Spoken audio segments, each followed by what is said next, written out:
ओम शांति। अव्यक्त इशारा दिसंबर 15। संगम युग की विशेषता संतुष्टता है।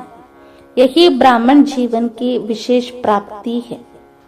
സംഗം യുഗത്തിലെ വിശേഷതയാണ് സന്തുഷ്ടത. ഇത് തന്നെയാണ് ബ്രാഹ്മജീവനത്തിന്റെ വിശേഷമായ നേട്ടവും. संतुष्टता और प्रसन्नता नहीं तो ब्राह्मण बनने का लाभ नहीं. സന്തുഷ്ടതയും പ്രസന്നതയും ഇല്ല എങ്കിൽ ബ്രാഹ്മണൻ ആയതിൽ നിന്നും യാതൊരു ലാഭവും ഉണ്ടാവില്ല. इसलिए संतुष्ट रहो और सबको संतुष्ट करो. അതിനാൽ സ്വയം സന്തുഷ്ടനായിരിക്കുക, സർവരെയും സന്തുഷ്ടപ്പെടുത്തുക. ഇസേമേ സച്ചാ സുഖ്, യഹി സച്ചി സേവാ ഹെ.